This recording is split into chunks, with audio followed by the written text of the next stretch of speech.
This is exactly right.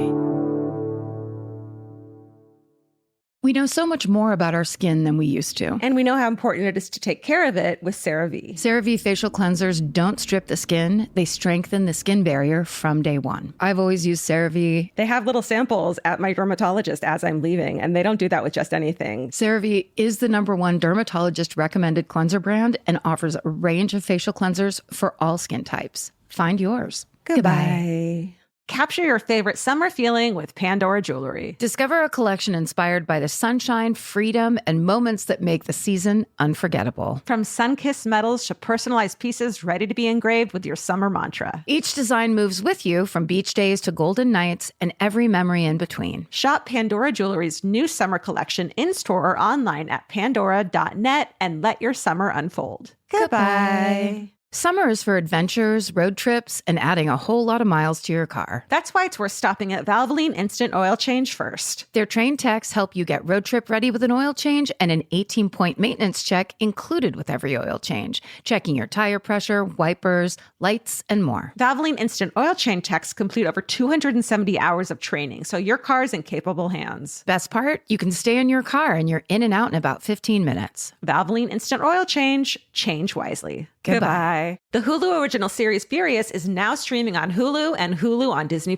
Starring Emmy Rossum as Alice Black, Furious follows a rookie FBI agent on the hunt for Catherine, played by Lola Pettigrew, a mysterious and calculating female serial killer. While Alice upholds justice, Catherine kills for it, terrorizing the rich and powerful men of New York in her pursuit of vengeance. With secrets that change everything, Alice discovers there's a thin line between hunter and prey. Watch the Hulu original series Furious. Now streaming on Hulu and Hulu on Disney Plus for bundle subscribers. Terms apply. Goodbye.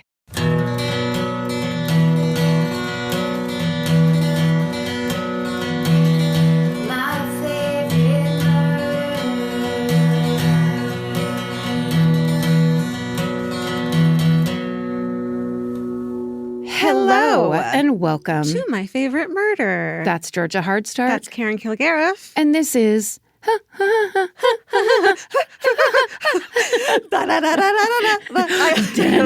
just had caffeine, so I'm ready to fucking go. We are about to start our senior honor choir, and you are going to be the subject of it. Happy holidays, everyone. Are you having fun? Are you stuck at the house you grew up in with the people you grew up with? What kind of quilt is on you right now? Did your great aunt make it for you? Has it ever been washed? Is it the cat's favorite quilt? Does it smell like cat pee? Yeah. Yes, it does. That means it's Christmas. Do you ever have that when someone comes over and they like cuddle up with a pillow and you don't want to say to them like, that's the dog's pillow? Does that ever happen? Oh my God, that happens all the time You to know, me. what's funny is I just hope no one ever goes and sits down on my couch like independently because I'm like, you're not gonna, That's you're the just dog's gonna couch, get essentially is what you're saying. hair all over yourself. I mean, you can. Like that's exactly where she puts her butthole. But I can't tell you that now. Because you're putting your butthole there. Stop putting your butthole in my dog's Jesus Christ. That's the theme for this holiday season. Amen. Stop it. Okay. We do have, speaking of holiday season, we like asked people how they were giving back. Oh, and you've got some anecdotes? I do, because we're doing our December donation thing, and I have a funny one. If you want to hear it. Yes, please. I'm giving back this season a whole lot of Catholic daughter shit. I usually try to do my holiday giving to strangers, folks with deep needs I've never faced, but this year I find those closest to me need a hand in ways only someone close is really equipped for. I'm the never married, childless adult daughter in my family, and we're all entering the holiday season for the first time without my dad, who died just after New Year's 2025. Sorry. My mom's 80, frail, and alone for the first time since a 1-year period in the early 70s between her leaving the convent and meeting... Between leaving the convent and meeting my dad on a beach in New Jersey. Can we just leave in convent? Because I want her to have actually been a Satan worshiper. She covets that story.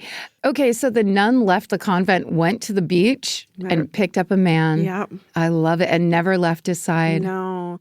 My sister has a years-long immune condition that can make chasing after her grammar school-aged little boys a real uphill climb. Mm-hmm. So my spring, summer, and holiday giving isn't shifts at a food bank or checks to charities. It's lugging in the cat litter for mom's pets, sorting her recyclables every week, and joining her for an occasional menthol light on kitchen stools by the window while we watch Wheel of Fortune. Oh, That sounds amazing. that is the dream. Yeah. Or figure skating competitions. Yeah. It's listening to my nephews bitch about the nature walks I march them on, let my sister nap in the afternoon, and my stumbling through impenetrably complex Pokemon battles so she can go out and get a massage. Yeah. I can mope a little like I'm the Cinderella in all this, but your question about how we're all giving back allows me to make the case I may actually be more like a luminous angel or Tinkerbell in all of this. That's right. At least that's how I'll think about it next time I'm kneeled down, scooping a cat box for someone I love. E in Oregon.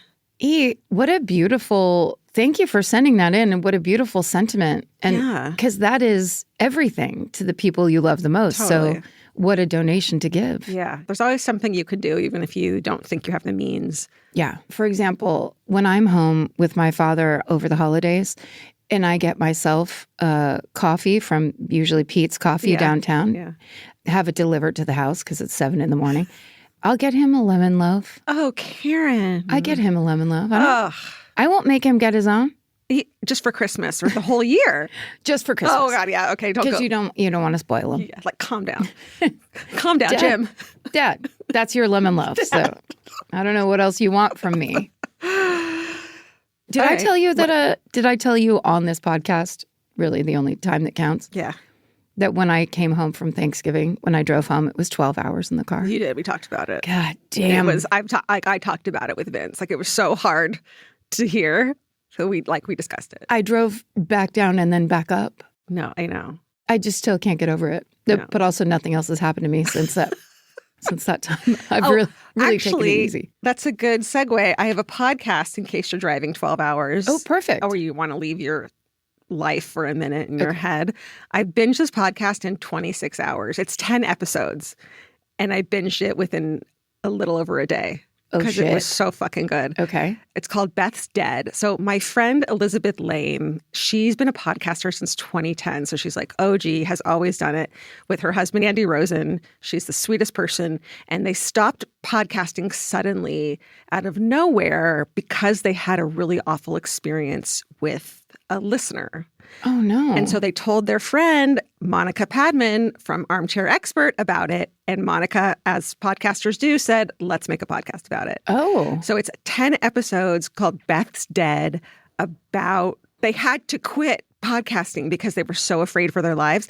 But the whole podcast, it's almost like they're opening it back up and looking into it. And Monica's kind of leading them along the way to like find out what happened. Yes. It does not end the way you think it's going to end. It's actually kind of heartwarming. What? But also really? horrible. Yeah. I mean, I don't want to spoil it, but I'll use the term catfishing and I'll just throw it out there because I know you love a good catfishing story. I mean, I think it's from being too old to be on like the apps and really a part of the real social part of the internet. Do you have FOMO of being catfished? A little bit. I wasn't picked even to be catfished. They didn't know how to get a hold of me. You're such a pick-me girl when it comes to catfishing. I really am. Wait, I'm following that now. Okay, Beth's Dead. I love it. You just can't put it down. Put it down? Yeah. Put it down of your ears. Right. That's a really cool one, too, because it's like it deserves to be explained or like gone into. Yeah. But, they say like, well, and I don't know anything about it, but it's like usually you're not supposed to give those things air. And they made a whole fucking series about it. But Yes. it's also like explores parasocial relationships. So she was like telling me that I should listen just as like a cautionary tale, really. Right. I do all of it wrong. Yes. I mean, it's so hard. It is. And also it isn't the same as, I don't know. It's just such a weird, different time. It's like there need to be updated rules for this time. Absolutely. And it was 2015. So she and she's such a sweetheart. She didn't really know that the relationship isn't what you think it's going to be. And it's fucking gnarly. Okay. We all have to listen to Beth's Dead and really process some stuff. Yeah. All right. Well, I got reminded by our writer Allison and our producer Molly as a fun news update for the Parley Overpass, which was featured, and I talked about it in episode 250, Look Who's Passing, which later became an MFM animated Claire the Bossy Deer. Yes. And it was all about that they built this overpass so that animals could basically not be in the road anymore. Yeah. And Utah State University, because it happened in Utah, the Division of Wildlife Resources and Transportation, I guess. God love them. Right. Love their work. Love their work. Oh, those bitches are so real. Iconic. But basically, the overpass is going so good. 77% reduction in wildlife vehicle collisions. Wow. A $15 million cost benefit over the bridge's lifetime. And their favorite finding is moose successfully crossed 100% of the time. You never missed a moose. Because the moose will kill you if you fucking hit it with your car, too. Oh, yeah. Like, that's deadly. It is. It's not like running over a squirrel. Not that I'm condoning that, but like. No. Although they can be pretty aggressive sometimes. Let's be honest. What if I wanted that acorn? You didn't even ask me. It's my front yard. Oh, my God. There's a dead squirrel rotting in our backyard, and we're not doing anything about it. Oh. I have a lot of like animal stories from my backyard. Yeah. It sounds like a palatial, gorgeous, tropical jungle. It's not. But a lot happens in there. Should we do our network highlights? Yeah. So we have a podcast network, and this holiday season, we'd love for you to listen to some podcasts on it. That's right. So while we have you here, just a quick reminder, our newest podcast, Brief Recess, a legal podcast with Michael Foote and Melissa Malbranch, which, by the way, such a delightful, you want to talk about parasocial relationship. I just want to hang out and talk to those guys or listen to them talking all day long. Seriously. If you haven't listened to it, it kind of has a little bit of everything. They're addressing these horrifying things that are happening in our world right now. But in a lighthearted way. But also with call to action. But a call to action, but then sleigh, boots down, all the things you want. Yeah. But just to remind you, they are on YouTube because it is a podcast, but it's a video podcast as well. So every single episode comes out on video. You can watch Michael and Melissa as well as listen to them. So please go over to their YouTube page, youtube.com/@briefrecess, and like, subscribe, interact, do all the things that let people know that you like something, but also enjoy a video podcast. Yeah. It's the future. You're so young and with it. And if you're craving more content over the holidays, now is the time to join the fan cult at fancult.supercast.com. You'll get every episode of My Favorite Murder ad-free, plus exclusive audio and video, so much video content and more. And if that doesn't satisfy you, then follow My Favorite Murder on Instagram and on TikTok. We're on TikTok too.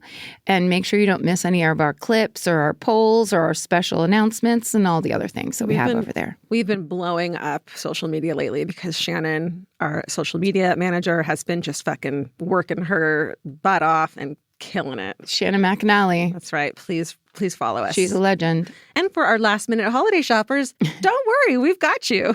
The Exactly Right store has easy gift options that don't require express shipping. Head to exactlyrightstore.com to shop gift cards or sign up for the fan cult for someone you love at fancult.supercast.com. That's what right. A great gift. It's a really good gift, and you can get subscriptions for 3, 6, or 12 months, depending on how much you like the person you're buying it for. And like, how long are you going to be in my life? I don't know. So let's just try 3 months. Yeah, just do 3 months and see how you do, how I decide you do. That's right. Oh, also, it's time for another December donation. Oh, yeah, I like this part. This is very fun. Every December, we like to spend the month giving to groups doing life-changing work here in the United States and, of course, around the world. So today we're donating $10,000 to World Central Kitchen. Led by Chef Jose Andres, they provide meals to communities in crisis, getting food to people quickly after natural disasters, conflicts, and humanitarian emergencies. Their mission is to use the power of food to heal, support, and rebuild communities when they need it the most. In 2024, World Central Kitchen supported families impacted by conflict and disasters in 20 countries, providing over 109 million meals. So if you'd like to join us in supporting their work, head to WCK.org. And if donating isn't your thing right now, you can also explore volunteer opportunities at WCK.org/volunteer. So yay, December donations. We know so much more about our skin than we used to. 10 years ago, no one in America knew what a skin barrier was. It's time to take care of your skin with CeraVe. CeraVe facial cleansers don't strip the skin. They strengthen the skin barrier from day one. Formulated with 3 essential ceramides, hyaluronic acid, and niacinamide to provide long-lasting hydration and 12-hour oil control. I've been using CeraVe for over a decade, I would think. And now it's getting super trendy. And I don't know why, it just makes me proud that something I've used for so long is cool on socials now. But it really does work. And that's why it's been around so long. No matter your skin type or concern, CeraVe has facial cleansers perfect for you and your skin barrier. CeraVe is the #1 dermatologist recommended cleanser brand and offers a range of facial cleansers for all skin types. Find yours. Goodbye. The Hulu original series Furious is now streaming on Hulu and Hulu on Disney+.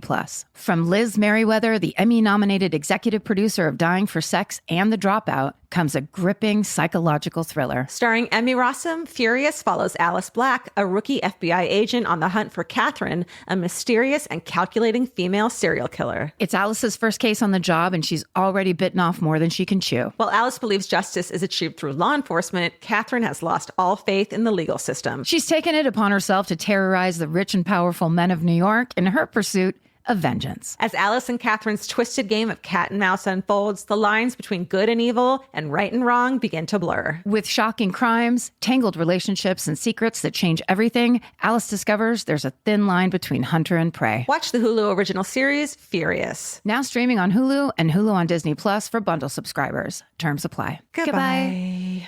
There's nothing better than just laying around. Whether you're fully horizontal or at a slant, it cannot be beaten. Unless, of course, you have a Lola blanket. Lola is the world's #1 blanket, crafted with ultra-soft luxury vegan faux fur and a signature 4-way stretch that sets it apart. Their products are machine washable and double hemmed for durability, and they stay flawless. No pilling, no shedding, even after repeated washes. And there's more. Lola also makes weighted blankets, matching pillow sets, and super soft pet beds. Lola is a great go-to gift. It's personal, beautiful, and something your loved ones can actually use every day. For a limited time, our listeners can get 40% off select Lola Blankets products with code MFM at checkout. Just head to lolablankets.com and use code MFM to get 40% off your order. After you purchase, they'll ask you where you heard about them. Please support our show and let them know we sent you. Wrap yourself in luxury with Lola Blankets. Goodbye. The future has an annoying habit of always showing up. That's why now is a great time to start planning ahead. Enter Acorns. Acorns is a smart way to give your money a chance to grow. You can sign up in minutes and start automatically investing, even if it's your spare change. The Acorns potential screen shows you the power of compounding and how your money could grow over time. You can quickly adjust how much you're investing every day, week, or month to make sure you're always building towards your goals. Whether you're just starting out or thinking about settling down, Acorns supports your big and small goals across every stage of life. Sign up now and Acorns will boost your new account with a $5 bonus investment. Join the over 14 million all-time customers who have already saved and invested over $27 billion with Acorns. Head to acorns.com/MFM or download the Acorns app to get started. Paid non-client endorsement compensation provides incentive to positively promote Acorns. Tier 2 compensation provided, potential subject to various factors such as customers' accounts, age, and investment settings. Does not include Acorns fees. Results do not predict or represent the performance of any Acorns portfolio. Investment results will vary. Investing involves risk. Acorns Advisors, LLC, an SEC registered investment advisor. View important disclosures at acorns.com/MFM. Goodbye. All right. Well, now it is a solo show time for you to do your Christmas thing. Okay. And this story is just so into the holiday spirit. Okay. No, it's not. Oh. But it's good. Okay. And it's fun. And I'm excited to tell you about it. Okay. But you're going to know about it because this is a story that if you were alive and at least semi-conscious during the 90s, you vividly remember this story. It was a huge media sensation, the way only 90s media could do, tactless and vulgar and in your fucking face constantly. When they banned smoking? No. Now we know what was important to you back then. Tell a whole story about. I just remember being like, it's never going to work. Right. Don't remember that. No one's ever going to do this. Smoking or non. In Coco's, you have to. Goes at 2 a.m. We used to smoke in Denny's. That's the new question of how old are you? No. Have you ever had a cigarette in Denny's? Yeah. Fuck. Yes. Yeah. Yeah. No. Okay. So it's January 6th, 1994, and it will be the country's most infamous January 6th for the next 17 years. Then there will be one that you can't beat. That's right. We're at the Cobo Arena in Detroit, Michigan, a day before the U.S. Figure Skating Championships, and we all know what's about to happen. Yes, we do. This is the story of Nancy Kerrigan and Tonya Harding. I mean, God, this is crazy. It was such a wild, story. It was huge. And it was on the cover of, every magazine. People wouldn't shut up about it. Yeah. It was one of the biggest fucking stories of the 90s. Good. So good. If you don't know about it yet, you should. The main sources for the story are an essay in The Believer by Sarah Marshall, and she actually hosts a podcast You're Wrong About, which is super good. Oh, yeah, that's a good podcast. And the ESPN 30 for 30 documentary called The Price of Gold. Remember when I called it 30 by 30 and everyone got mad? No one got mad. I just love how often I've done that. Or just on 30 by 30, people are like, it's 30 for 30. Just we did a whole thank you of when we were in People magazine and we shared a page with some band and I said the name wrong. Oh, yeah. People it's actually Bandit Foot. No, okay. My Favorite Murder. We're going to get it wrong. Yeah. Essentially. That's right. All right. So we all know this part, I think. There's some people that weren't born for 10 years when this, Also, just lately, with the way things are going, remind us of the good times. Yeah. I was thinking about it. And it's there's a possibility, a lot of listeners who hadn't been born yet. But is it possible that some listeners' parents hadn't been born yet? Ugh, let's not talk about that. Okay. Babies having babies. All right. These babies. So Nancy Kerrigan is practicing her routine for the U.S. Championships. Nancy, along with several other American skaters, most notably Tonya Harding, is vying for a spot on the Olympic team. She'll need to place first at this championship, or maybe second, in order to go. So it's a big deal. Now, Nancy's America's sweetheart in the only way Olympic hopefuls can be. It's just such a thing that we put on them of we need you to be perfect and represent our country exactly how we want you to. Yeah. Seems like a lot of pressure. It's a lot of pressure. And also, especially in ice skating, I think there's not a lot of people that can do it unless they have money. That's right. Yeah. Yes. So Nancy is pretty and elegant, and she's talented but humble, and is the quintessential ice princess that the public and ice skating judges root for. Mm-hmm. So she is that quintessential beautiful ice skater. A camera crew is in the rink filming her practice. When she finishes, Nancy walks off the ice and disappears through a black curtain to walk through a hallway to the locker rooms. Her coaches, Evie and Mary Scottvold, who are married, are nearby finishing up a conversation with some friends, and then they're going to follow Nancy out to the locker rooms. But before they can do that, they hear a blood-curdling shriek coming from the hallway. They run through the curtain to see Nancy crumpled in a heap on the ground. I mean, I'll never forget this video. I'll never forget the sound of her voice. Yeah. She's gripping her knee and sobbing, and the camera crew runs out too. They start rolling. And the video of Nancy on the floor in her pretty white costume, bawling, will become infamous, particularly that she's yelling over and over again, desperately asking why. Why? I'll never forget it. Yeah. It was just... Why? Why would anything bad happen to me? Is that how you take it? Oh, my God. Well, here's the thing. As you were saying that, and I've never thought about this before, I'm like, well, of course, because it's the Olympics and there's camera crews everywhere, but it is so weirdly perfect. The idea that they did this there, where everything, even back then, would be recorded and found out, it's such a crazy plan. It's really stupid. It's a stupid plan, and it falls apart quickly. But it's funny that so we all have preconceived notion of this story.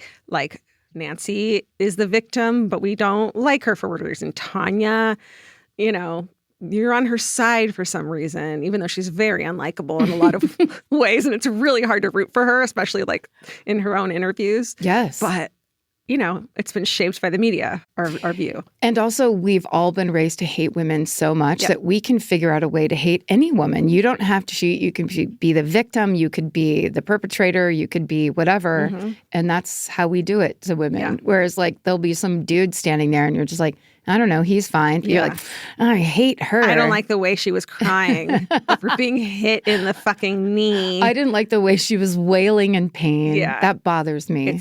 It's stuck up the way she was wailing in pain. So so it's fucked up. And she's just purely an innocent victim. She won't give a lot of interviews about this. She just tries to move on with her life. So we kind of Can you imagine how many times they've asked her about it? Just like for 50 years. Yeah. It wasn't 50 years. No, it feels like it though. 30.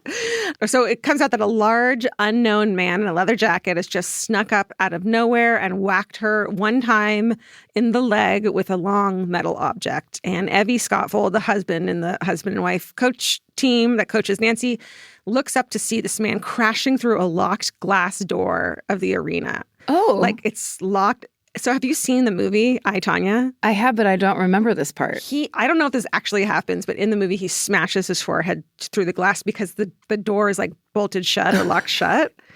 But I don't know if that happened, but somehow he smashes the window and like bolts out so it's, first of all, like not subtle, dude. You planned this, sir. Plan an exit. You plan an exit that's not chained and locked. Right. And also it's the Olympics, so you're not going to have the easiest ins and outs around the practice area. Right. So everyone looks for him, but no one can find him. And they try to chase him, but they lose him.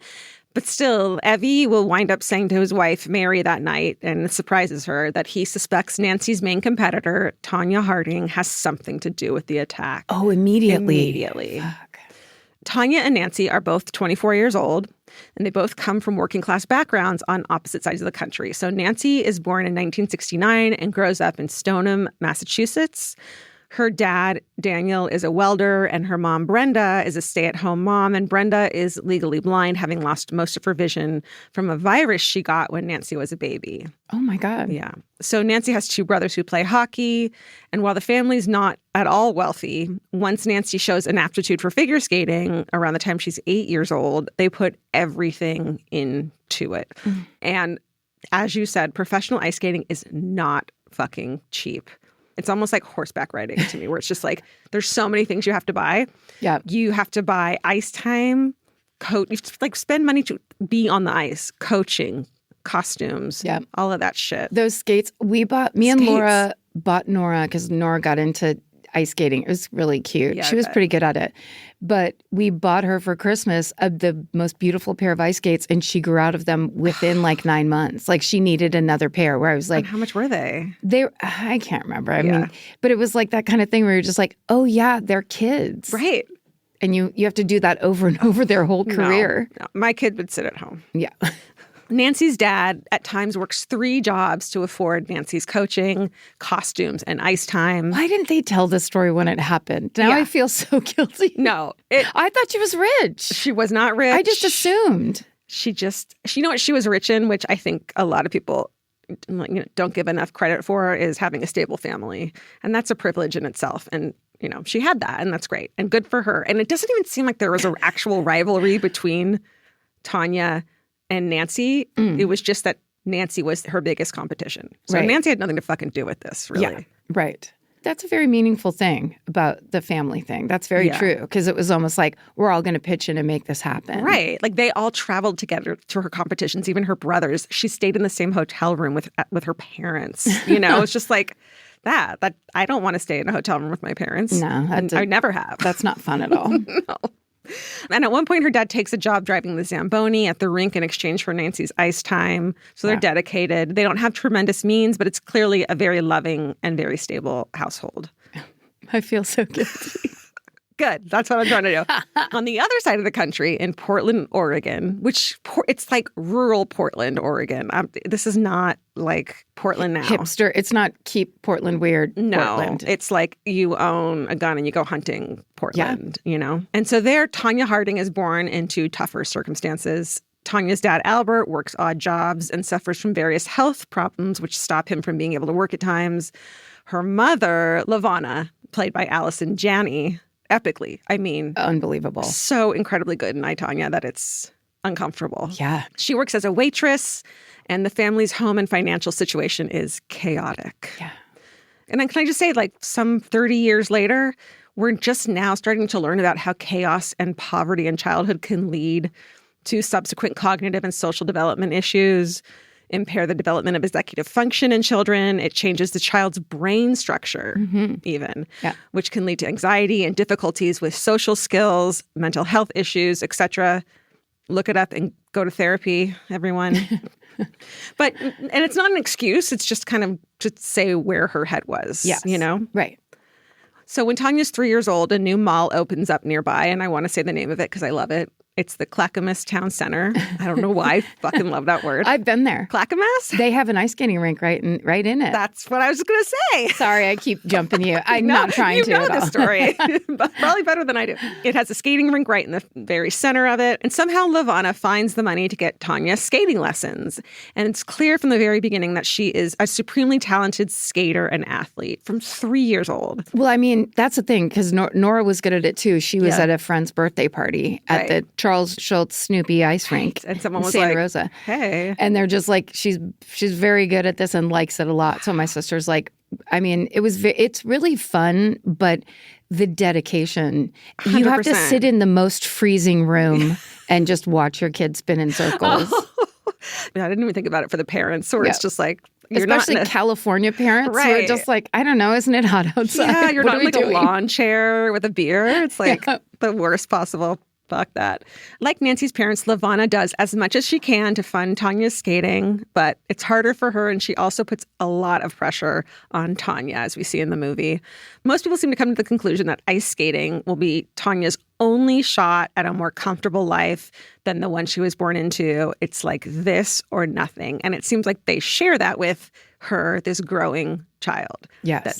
This is it. You better get this done for us. Right. And look how fucking hard your mom is working to make it happen. Just a lot of fucking pressure. Win. You have to win. Win. Or what am I spending my money on? Right. We're all sacrificing for you. Exactly. Get out there. Now have fun with it. You're not smiling enough. Do your dance to want to be starting something. I mean, Jesus Christ, what we do to children in this country is so crazy. Oh, not me. Not me. Well, we did it to Nora a little bit. That's true. She got second place one time. So wow. I know, it was really exciting. No, I mean, the pressure part, I don't think we're, thankfully. That's the one benefit, usually, of not being the people that have all those things. Right. Is you get to sidestep a lot of that stuff. I think my parents were like, just get passing grades. And if you don't, that's okay too. Yeah. Just go. And if you don't, just graduate high school. And I did. And you did. You gave them everything they asked for and more. That's right. No pressure. Okay, so even in real time, it's understood by Tonya's coaches and skating companions that her circumstances are extremely difficult and very different from the typical figure skater. When she's 11, her friend witnesses Levana hitting Tonya repeatedly in the rink's bathroom with a hairbrush, just being abusive. Yeah. The friend is shocked and horrified by this and tells the coach that she wants to report Tonya's mom to CPS. It's a badass little 11-year-old. Yeah.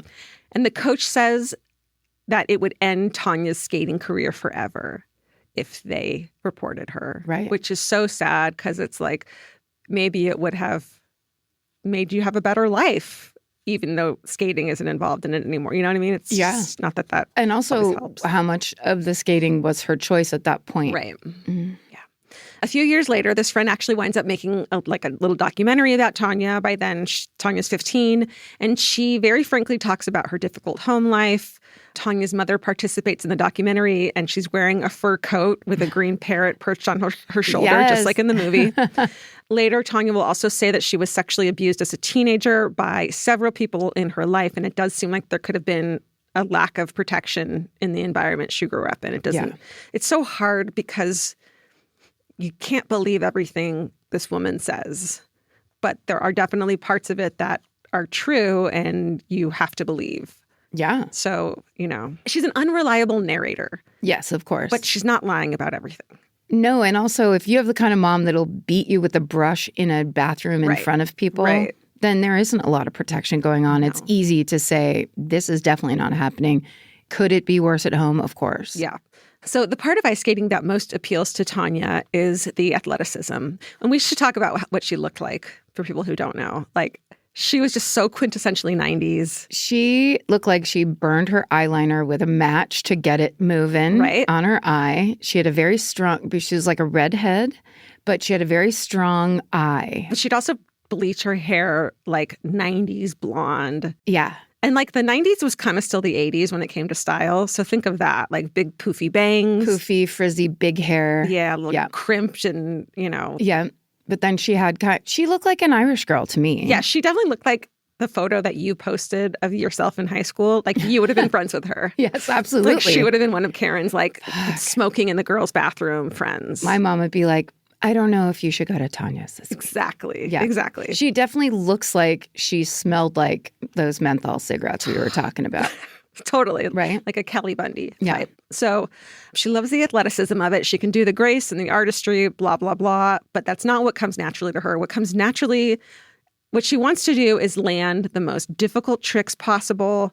She kind of is a badass. She's a badass in this way of like, if I'm going to do this, I want to be the fucking best at it. And I want to do it, in a way that no one else can. Yeah. And I know everyone out there doesn't think I can do it. So I'm going to fucking show them and then some. So no one can deny it. Such good revenge. Oh, it's the best. Like, that's the best motivation is when someone's like, oh, you don't think I can do that? Yeah. Oh, let me go ahead and. I'm already brave enough to be able to ice skate, which I was watching hockey the other day and I'm just like, how are they doing this? I've ice skated maybe once or twice in my life and it's truly witchcraft.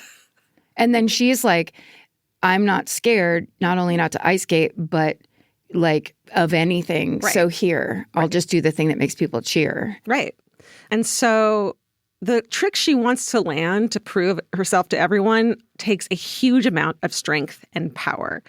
And so as Tonya progresses on the ice skating circuit, this athleticism and power becomes her calling card. So remember back then, they used to always make fun of how big her thighs were. Like that was a big fucking joke, late night joke back then because ice skaters are so slim and long and lank, but they also have to be so fucking strong to lift their bodies off of the fucking ice and twirl it. Like that takes so much strength. Yeah. But also don't look like it. It's just this like horrible thing that we do to women of here's the rules. Now you also have to go backwards and in high heels type of stuff. Exactly. Yeah. And so while she's known for these like athletic moves and she's like willing to try things that other ice skaters won't, Nancy becomes known for her grace and her spins and her elegant lines. So they're very different, but they are competitors directly. Yeah. And it also seems like the judges are harder on Tonya because she doesn't quite fit that elegant mold of what a figure skater's supposed to be.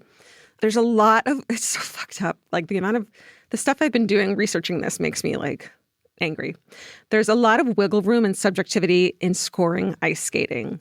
And it's fair to say that some of that subjectivity comes into play when the judges look at Tonya. For instance, she's criticized by a judge for her costume that she made herself because she can't afford the $5,000 one-time, competition outfit. It's that sort of thing. But she also does seem like a kind of rebel where she'll pick music. She ice skated to Wild Thing and just like rock and roll she'll do. And like they don't fucking like that. Yeah. And so the scores are not technical completely. They're also just completely subjective. And I think there was a time where we all believed it was objective and so fair and all about scoring or whatever. And then it's like, and then if you tracked in any way the Williams sisters coming into tennis, right, and the way there was always a problem and it was always a thing, and just like, there's a lot of people in place there that are that are in charge of decision making and in charge of like the culture, totally, the agreed upon culture. Like the deck is stacked against you. Yeah, I mean, it's fucked up. And so while Tonya has to scrap. And so while Tonya has to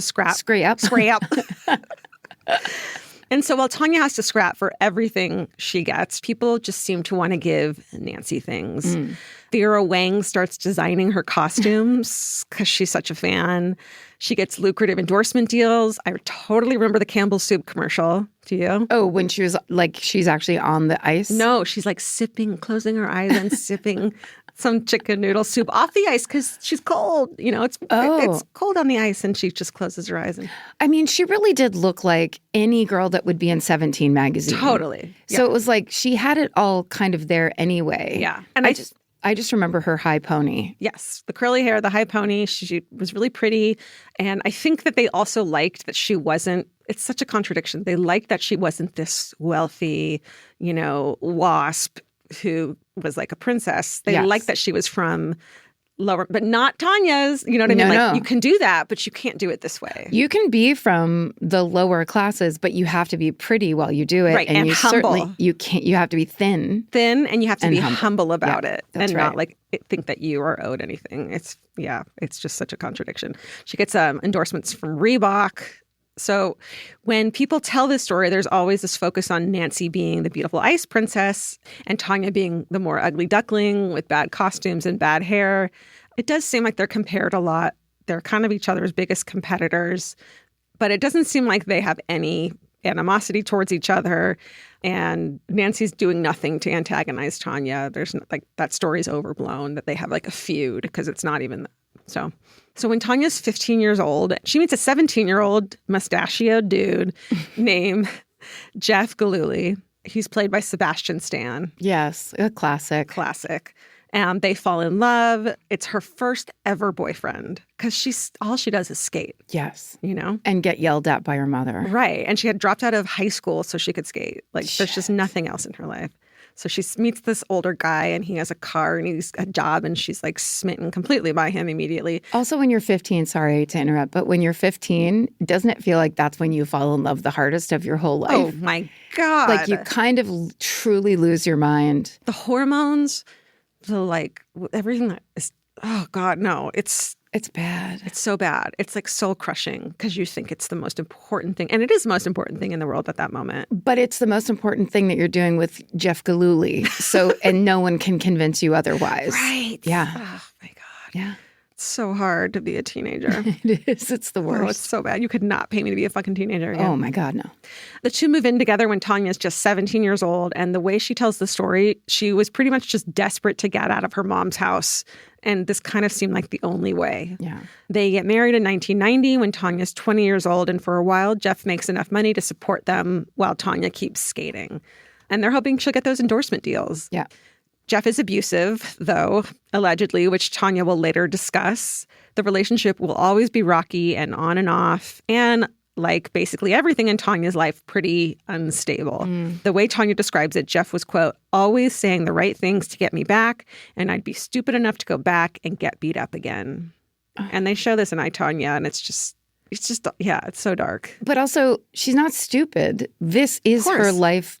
This is the way. If that's been the pattern in your life, you continue that pattern. Yeah, that's not a choice. She would say, my mom loved me and she hit me. He said he loved me and he hit me.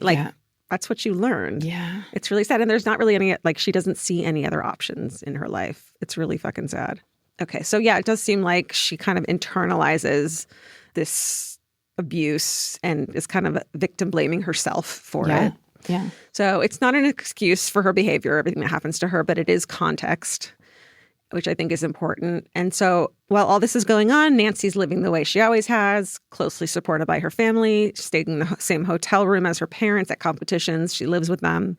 And she often describes her mother as her best friend, which what a fucking privilege to have that in your life. Do you want to know one of my earliest jokes? Yeah.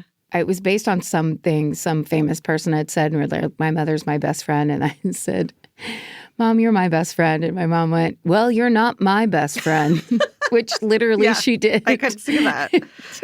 Just God damn it. It's and she's meant it in a tough love way. I'm your mother, not your friend. She meant it no one's best friend should be their mother. That's weird. Don't act like that. You get another best friend. Totally.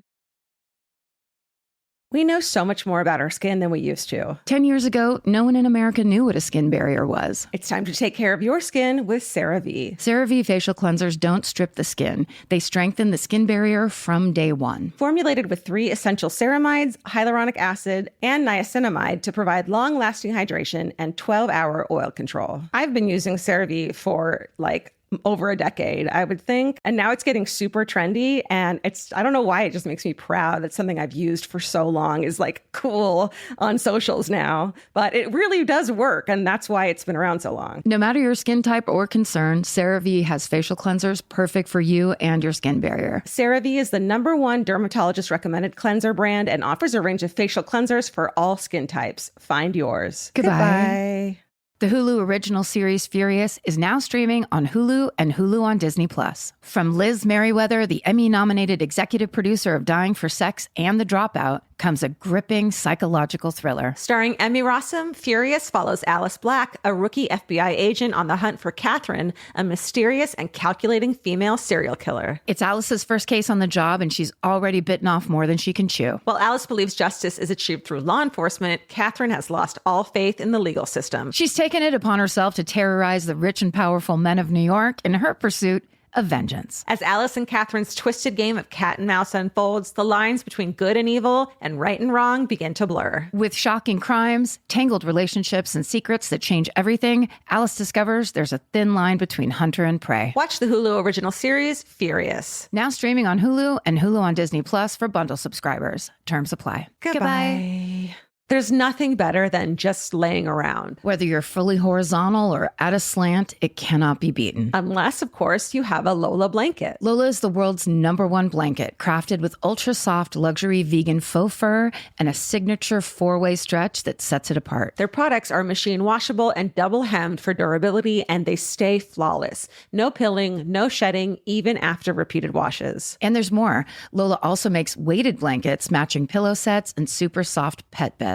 Lola is a great go-to gift. It's personal, beautiful, and something your loved ones can actually use every day. For a limited time, our listeners can get 40% off select Lola Blankets products with code MFM at checkout. Just head to lolablankets.com and use code MFM to get 40% off your order. After you purchase, they'll ask you where you heard about them. Please support our show and let them know we sent you. Wrap yourself in luxury with Lola Blankets. Goodbye. Summer means a whole new world for your feet. They're walking more, sweating more, and going barefoot all day long. For summer feet that need real comfort, there's Bombas. Bombas has a whole line of sport-specific socks for golf, yoga, the gym, and every kind of runner. They also make soft, supportive compression socks that are especially great for summer travel. Bombas sandals and slides are made from super lightweight, cushy, waterproof EVA foam, so they feel incredibly comfortable. And the best part? For every item you buy, Bombas donates an essential clothing item to someone facing housing insecurity, with over 200 million donations and counting. I wore my Bombas compression socks on the plane ride to and from Italy. And listen, I'm a girl of a certain age at this point. It needs to be done. And I felt so comfy and so secure with my cute little Bombas socks. So head over to bombas.com/MFM and use code MFM for 20% off your first purchase. That's BOMBAS.com/MFM, code MFM at checkout. Goodbye.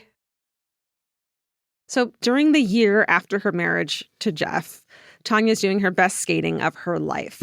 It's 1991, and Tonya becomes the first American woman to land a triple axel in competition at the United States Championship, which is fucking huge. The triple axel has been this white whale for female skaters, figure skaters, because it involves launching yourself while facing forward, rotating 3.5 times, and then landing facing backwards. And it takes a huge amount of strength to get the necessary height to stay up there that long. Yeah. I mean, it is like not for the faint of heart. People don't even try it because you will be hurt from doing it. You'll eat ice, as they say. Exactly. Just kidding. They don't say that. Sounds right. Up until now, a Japanese skater named Midori Ito has been the only woman in the world to execute it until Tonya. As you said that, I've heard of Midori Ito, and I'm like, how much ice skating did I? Yeah. I guess it was just the Olympics. They were big. Yeah. It was really big. And it was like in People magazine and stuff. Exactly. Like we were obsessed with I guess our children still obsessed with the Olympics? I don't know. I don't either, but we fucking were. Let's call the child hotline and see. Are there any children? Guys, what do you like? Roblox? This is also where her athleticism and her thighs and her muscle came into play. Like you can't be a waif and pull off something that no one else can do in this sport. Yeah. You know what I mean? But people don't think that it's an athletic sport. They forget that ice skating is athletic. And they want a pretty wafy. Everything's supposed to be a goddamn beauty contest. Right. When women are participating, right. that all of that comes in and you have to suddenly talk about that all the time. Right. Yeah, it's just a whole thing. It's because of her strength. So fuck you to everyone back then. Stand by that. Well, also fuck just you to 1994. It's just so telling. It's like she was clearly groundbreaking. Right. You have to look different to do something different. Yeah. Like obviously you need the muscles to get up there. Yeah. And it's like she could try to beat Nancy at her own game, but that wasn't her style. And the reason she was one of the best in the world is because she had her own style and she was, doing new, exciting things. It's kind of almost like they shouldn't have been in competition with each other because they were both doing something completely different. Yeah. But they were. So Tonya's triple axel wins her the United States Championship and sends her to the 1992 Olympics in Albertville, France. You love it there. And Nancy also competes there. But between 1991 and 1992, Tonya seems to lose the ability to land that triple axel. She falters in some competitions, and it seems like her life is just so chaotic. I can't imagine she's getting a lot of sleep. And that takes practice all day if you want, like for the Olympics. You don't have another life outside of that. I can't imagine. Right. And also, I mean, I bet you the way people do it now where it's like you're eating certain things, Right. you're training certain times. All you're doing. She's smoking cigarettes. She's like, she finds a Camaro somewhere to lean on and just smokes that cig. Drinking beer, smoking cigarettes, hanging out with your fucking husband who like you have this tumultuous relationship with. It's just not conducive to winning an Olympic fucking medal. Probably not. Right? I mean, I'm just podcasting and I'm fucking exhausted from like sleeping 8 hours last night. My muscles... I rotted all weekend and my muscles are killing me. Same. It hurts to be this good at something. And I have big thighs. And still I can't nail the triple axel. But your lines are amazing. Your grace and lines and cheekbones are giving. It's the hand. There you go. This is why I did tap dance, not ballet. I wanted to clop all over the place and make as much fucking noise as possible. That's right. That's why. They'll all pay. My mom had to make me stop tap dancing down the grocery store aisles. Stop tap dancing. Well, that's what you did too. Right?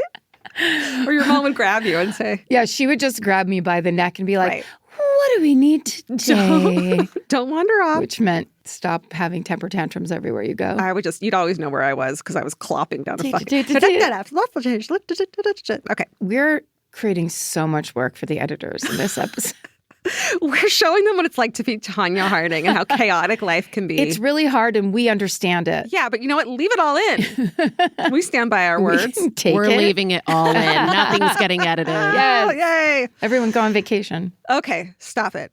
At the Olympics, Tonya tries and fails to land the jump, which's gotta suck. And you can see, that's the other thing too about her skating. You can see it in her face when she wins and loses in a way I don't think you're supposed to show. That's right. But in a really cool, powerful, prideful way. Yes. That's awesome. Like she's cheering along with everyone. She's leaving it all on the field. Exactly.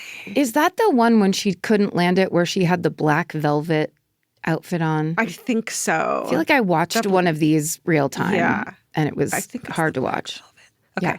Midori Ito lands hers. And in the end, Christy Yamaguchi still takes home the gold for America. Northern California. Girl. Midori Ito takes silver for Japan, and Nancy gets the bronze, and Tonya's in fourth place. Oof. This would potentially be where Tonya and Nancy's Olympic stories are over. They're 22 years old, and the next time the Olympics roll around, they'd be 26. They'd basically aged out of for Olympic figure skaters. Yeah. So that was it. Fourth place, you're done. Oof. But... and this is so fateful, fortuitous. Mm-hmm. They get a once-in-a-lifetime break because prior to 1994, the Summer and Winter Olympics happened in the same year. After the 1992 Games, the decision is made to stagger them, and it's decided that there will be another Winter Olympics in 1994, and then the Summer Olympics in 96, so it can be every 4 years. So they just double up on winter and they get to go back to the fucking Olympics. That is so weird. Yeah. And I feel like I didn't know that as a detail of this story. I didn't know that either. But I'm not as into ice skating as you are. I think Jewish people don't really... we don't ice skate. Why would we? I don't think I'm into it as much as I'm more of a... It was such a pulp culture... Yes. 100%. situation. We had Dorothy Hamill, Peggy Fleming. Like, we knew their names. Yes. You know? Always. So this gives all the winter athletes the rare opportunity to compete in another set of Olympic Games just 2 years later. Lucky. So you thought you were done. You'd practice for 4 years to get, or you'd practice so hard to get there. And now it's like, okay, guess what you're doing for the next 2 years? Starting all over again. Right. Wow. So cut to 2 years later. Let's just fucking go. Let's just get there. Let's just go. 1994, Tonya and Nancy are back again, vying for spots on the next Olympic team. So they still have to compete again to even be on the team. In order to qualify for the Olympics, the skaters will need to first compete at the U.S. Championships. Do you want to know what it's called? Yes. Officially? Legs U.S. Figure Skating Championships. Yes. With L''. Legs. For those of you who are very young, that's the pantyhose brand. Pantyhose that used to come in plastic eggs. That's right. Like Easter eggs, but pantyhose. And it was spelled legs, but like legs. Legs 'EGGS. And it had its own display where all of the eggs sat on individual little holders. Yeah. Before there was like, you know, anime toys in little bubble, there was fucking pantyhose. And we made our moms give us the fucking container when they were done with them. That's right. Every time. Legs. Like all our Barbie shoes were in there. It's such a brilliant way to be like, do you want these pantyhose that all look like this? Or do you want some in eggs? You want them in eggs? They're legs. Why don't we put more stuff in eggs? We got to start. Why is that stopped? Kinder eggs. There's another one. Yes, exactly. Good job. Okay, so during this time, 2 years, Nancy has gotten additional endorsements and Tonya has pretty much gotten nothing. In 1993, she divorces Jeff, but the way Tonya tells it, and this is fucked up and it seems true, U.S. figure skating authorities urge her to get back together with him so that she can portray this image of stability and traditionalism. Yeah. They're like, you can't be a divorced ice skater. Go back to your abusive husband. Otherwise, you're not going to win the thing that you've been devoting your entire fucking life to. That makes me think, do you think they flipped out when she married him in the first place because she was only 20? Yeah, I'm sure. You've seen the videos. He just like came with her to all the shows. He kind of had looked a little sketch with the mustache. And it's certainly within the realm of possibility that they said that for such an image-focused sport because only in 2004 were women allowed to compete in pants. Like the leggings, they couldn't wear leggings. They had to wear fucking legs. A lot of them still won't wear them for fear of getting dinged by the judges because costume's part of your score. And so they just don't fucking like the color or the cut.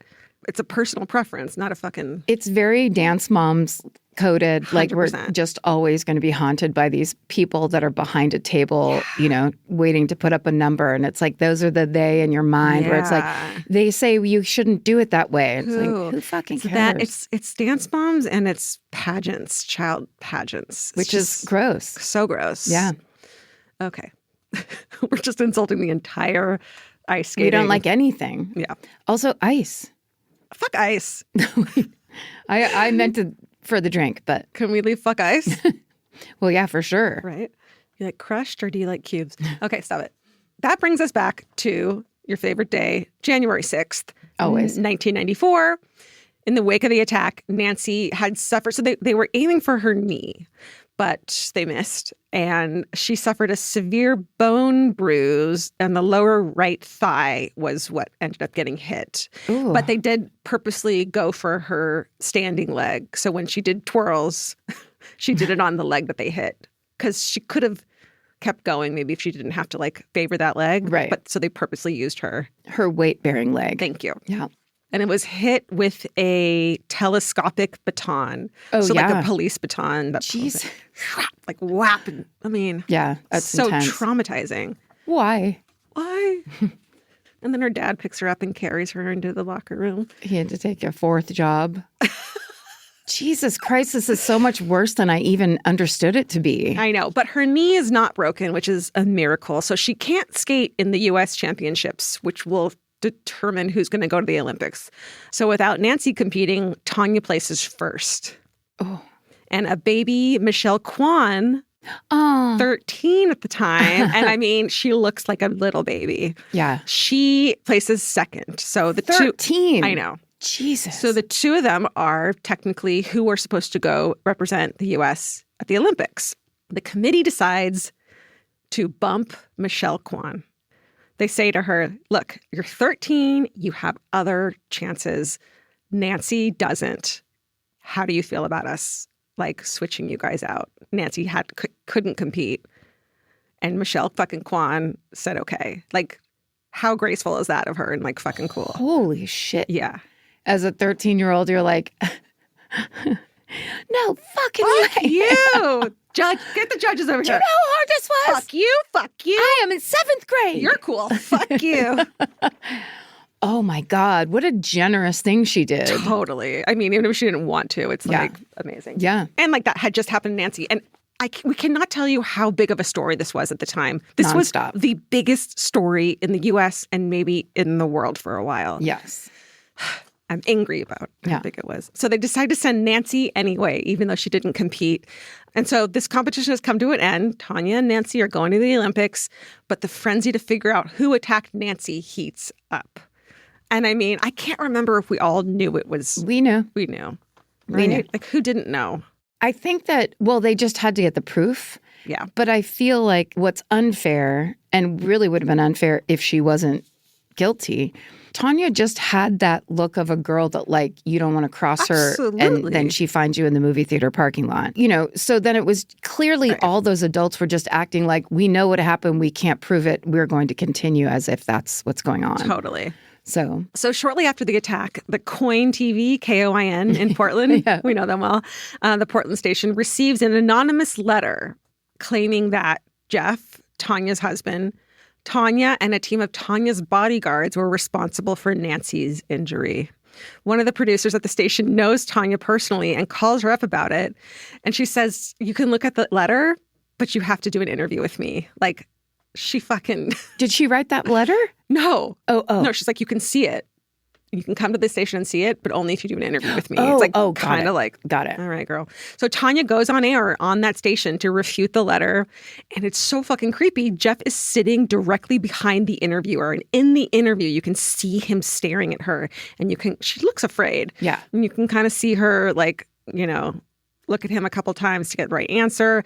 And she claims it was only after this interview that she begins to get the inkling that Jeff was really behind the plot. And so this is the big question, is what did Tonya know and when? And it's debated.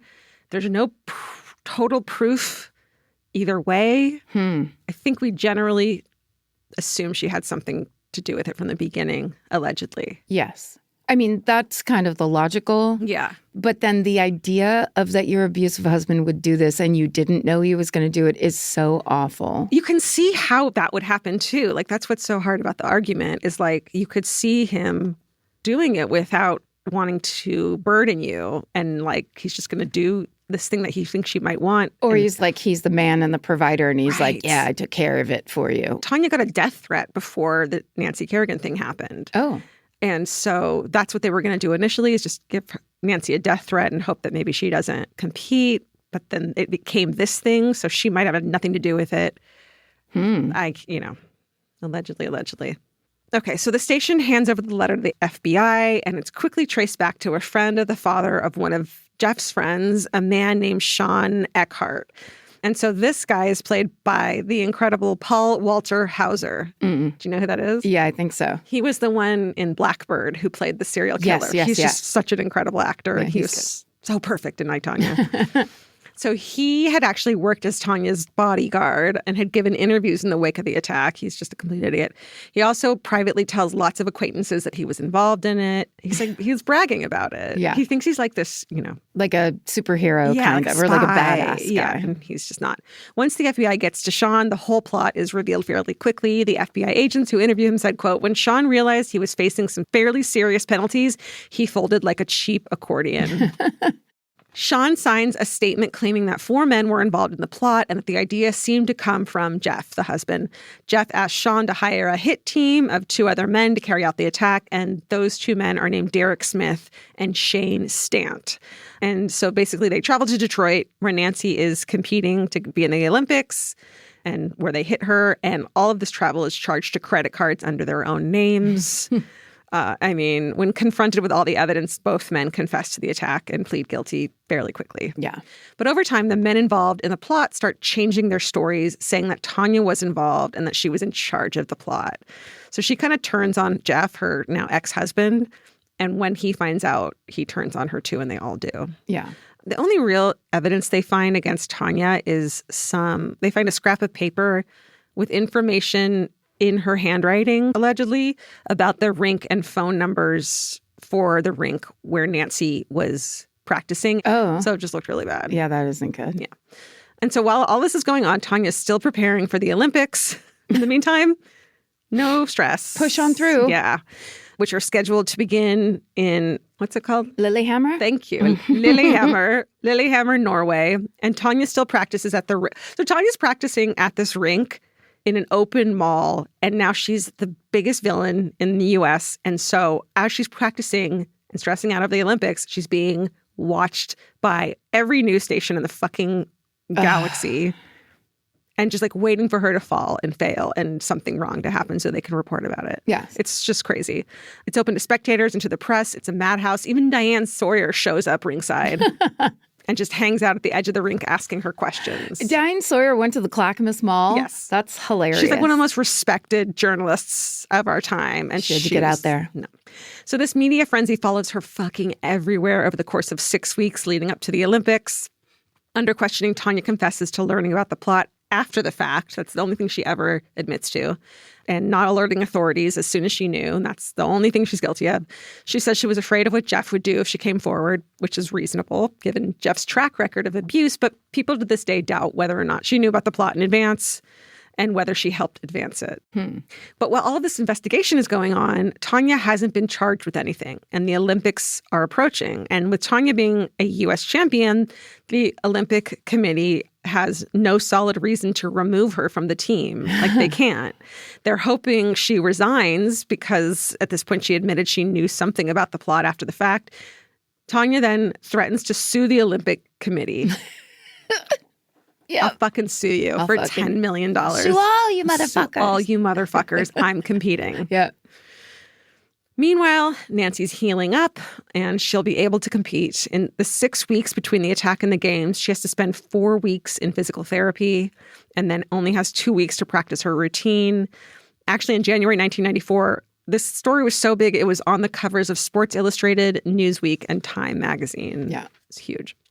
The Winter Olympics in Lillehammer, Norway, begin in February of 1994. And at the Olympics, the whole U.S. team has to practice at the same time. They all get the same ice time, which means Tonya and Nancy will be on the ice together. It's like, are they going to have a cat fight and scratch it out? It's just so dumb. A massive media frenzy happens and everyone wants to see what will happen. In the end, it's all anticlimactic. They don't get into a fight. They don't even talk to each other. Then Nancy has a pretty good outlook on the whole thing, and she kind of just ignores any of the questions. She just won't talk about it. She doesn't want that to be the focus. She's pretty graceful about the whole thing. You love her. I love her, don't I? Oh, no, I love Nancy. I'm Teen Tonya all the way. I mean, Tanya's a fucking badass, but I'm scared. Yeah. But I don't know. There's something about that thing of she's just the little engine that nobody thought could. And so she's like, I will beat you all into submission. 100%. And then it's like, oh, but you're not pretty enough. And it's like, it doesn't matter. I'm going to do it anyway. She was like, if I do it exactly the way you want me to, I'm still going to fail. And so I'm doing it my fucking way and failing on my own terms. Yep. And then still fucking winning and still showing you how good I am. I mean, she's so impressive. Also, being fourth in an Olympic sport, you might no one can get close to that. No.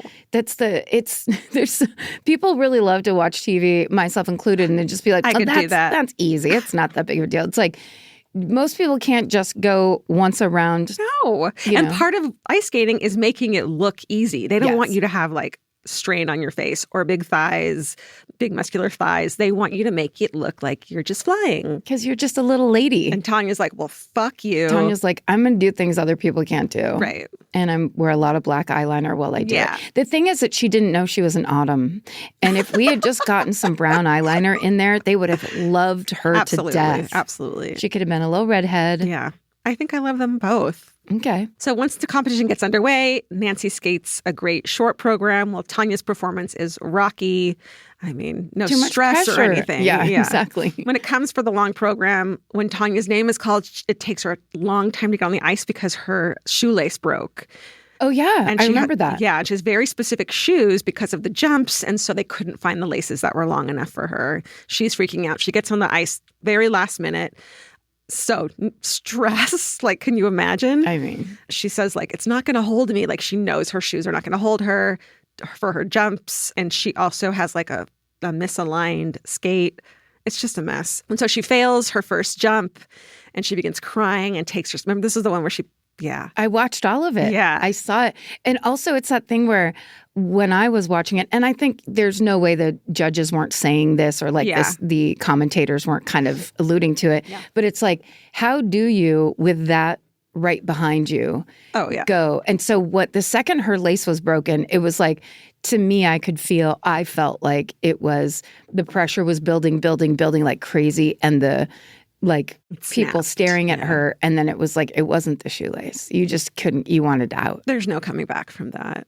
And and then that everyone just loved the photo of her face looking all like they ate it up, how devastated she looked. And it's like, everyone was like, you got what you deserve. Like, it's just whole storyline. Everyone loves that kind of like, teach her a lesson. Totally. And, you know what I mean? God forbid she, lay in the bed that you made type of thing. Totally. Mm-hmm. So that's kind of what happened. No one had any sympathy for her. She restarts the program and with the new lace and the routine goes well, but there's no triple axel, nothing great. And Nancy skates after Tonya and again skates a great program. And it's looking like Nancy might be poised for the gold. And everyone is rooting for her because she's America's princess and she got back on the ice and it's all that. She's so brave. Yes. She's a Disney princess. It's braver that Tonya got on the ice because aside from physical, I think psychologically, if we're going to do a brave measurement, Tonya wins that one. She refused to apologize to anyone. Yeah. And mm-hmm. She had chutzpah. Maybe a little too much chutzpah. Yeah. But then comes 16-year-old Oksana Bayul from Ukraine. And sensing that she's probably neck and neck with Nancy, she adds in an unplanned triple toe loop, whatever the fuck that is, at the end of her program. And it ultimately lands her the gold. And Nancy gets the silver. Tonya comes in 8th place after all of that. So I think they were hoping that they'd be like neck and neck and no. And it's a really disappointing outcome, of course, for the American sportscasting perspective and an unsatisfying end to the biggest sports story of the year. But Oksana did skate really well. But a lot of people say that the skating community was actually just sick of America's antics. So even though Nancy should have gotten gold, and a lot of people argue that, they were just like done with America's bullshit, and so gave her silver. So Nancy's double punished? Nancy's double punished. Yeah. Because something she had no control over. Yeah. Well, but also it just like, and also wrap it up. Yeah. That is so like life, where it's just like you can't hang out in the public eye that long. Right. Without. They're going to get fucking sick of you no matter how you. much they like you. They're going to come at you. What are we doing? It's 10 fucking years of this shit. Oh, we've had that time and again. We have, haven't we? I mean, Jesus Christ. We're the Tonya Hardings and Nancy Kerrigan of podcasting. Okay? I think we're the double Tonya Hardings of podcasting. The Tonya Hardings of podcasting. Yeah. Fine. So in March of 1994, right after the games, and Tonya makes a plea deal, pleading guilty to conspiracy to hinder prosecution. Mm-hmm. She's stripped of her 1994 Olympic 8th place title. She's like, take it. Fuckers. You can have it. And she's banned from participating in figure skating in any official capacity for the rest of her life. Jesus. Which it sucks. It's a devastating blow. That's like what her whole life has been leading up to. But also, it means she won't be able to coach or make any money in the skating circuit, in Disney on Ice or whatever. She cannot even fucking do that blows. So that's her entire life has been dedicated to this thing, and she can't make a penny off of it. Yep. It's all she knows. She's didn't even graduate high school. There's some vengeful skating. It's a little whatever. The skating authority is tough. Yeah. Like, let her get on the B-level circuit, you know? Like, let her coach. How does that hurt you? They got to, like, make a point. No attacking other people's knees from now on. I mean, fair enough. In the 2010s, after renewed attention to the case, and then also after the Tonya movie comes out, which was so fucking good. I watched it over the weekend. Like, I didn't think I'd like it. It's so fucking good. It's so funny. She finds more work on reality TV and does better. And in 2018, she comes in third on Dancing with the Stars. Did she really? Third is amazing. Amazing for someone who's, well, she's a dancer, I guess, but not in that sense. And probably not for a while. Yeah. But also Dancing with the Stars is hard. Oh, my God. Jesus. Guess what? You're going to be on it next. Would you do it if they asked you? Never. You wouldn't? Fuck no. Why? Because they're just in your business all the time. It's like a reality show of like, this is also your life. Okay. And so then it's like you practicing. It's just no too behind much. the scenes. No behind the scenes. It's too much of like any person's, like, you know, that's real training. All right, I got to call our agent and tell him you said no. Nancy has remained deeply involved in the skating community and has commentated for the Olympics. She lives in Massachusetts, and she has a husband and kids. She's very involved in the Skating Club of Boston, the group that lost many young figure skaters in last year's plane crash in Washington, D.C. Oh, no. And there's video of her giving a press conference, like weeping. It's so sad. Oh. So now do you feel fucking bad? Yeah. Okay. Even worse. But here's something better. She's actually also appeared on Dancing with the Stars several seasons before Tonya. And she came in 6th. Oh, so I think we know who the better athlete is after all these years. They really, in the form that it needs to be figured out on Dancing with the Stars, not the Olympics. Look at us sitting on our butts, critiquing. I can't talk. Armchair quarterbacking. That's right. As we love to do.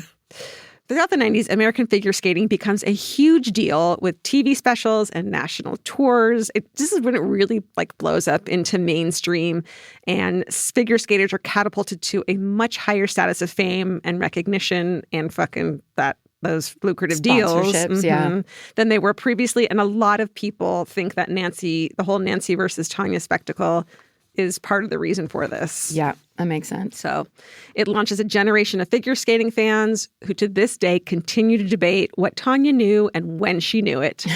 And that is the story of the 1994 assault of Nancy Kerrigan. What an incredible Christmas tale. So good for the holidays. It's that thing like, is that a Christmas movie? Is this a Christmas story? Yes. Yes, it is. It is ice. It's ice. It's everywhere. But also it's like hopes and dreams and then dreams deferred and what that does to you. A Christmas miracle. It's almost like they did it. The Olympic Committee did that on purpose. Ooh. Of like, nobody likes the way that ended up with Kerrigan and Harding. Yeah. So let's get him back out here. Yeah. Yeah. Because that's wild. Yeah. Amazing story. Thank you. What a great thing for everyone's vacation. Yeah. I didn't even think of doing it because it's just like such a story from our youth. Like I just am like, that's not true crime, or like that's just what happened. And it's like, oh, this is a fucking That's when someone story. They pulled crime into their perfect little world of athleticism and, you know, coaching and like that's not allowed there. No, yeah. When Allie and Molly pitched it to me, I was like, oh, I could do that. So good. So thanks, you guys. Yeah, that was great. That was really good. Thank you. Good job to you, too. Thank you, you were a great so much. Spectator and commentator. I was there for a lot of it. Don't remember it accurately, but love chatting. Sure. It's my favorite, especially at Christmas. I keep saying Christmas to you, especially at the holiday times. Thank you. Your holiday is also important. To who?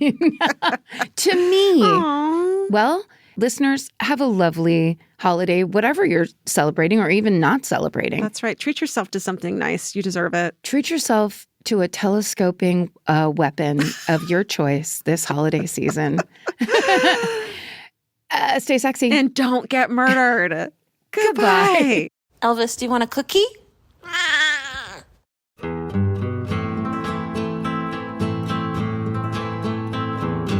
This has been an Exactly Right production. Our senior producer is Molly Smith, and our associate producer is Tessa Hughes. Our editor is Aristotle Acevedo. This episode was mixed by Liana Squilacci. Our researchers are Mary McGlashan and Allie Elkin. Email your hometowns to myfavoritemurder@gmail.com. And follow the show on Instagram at myfavoritemurder. Listen to My Favorite Murder on the iHeartRadio app, Apple Podcasts, or wherever you get your podcasts. Or you can watch us on YouTube. Search for My Favorite Murder, then like and subscribe. Goodbye.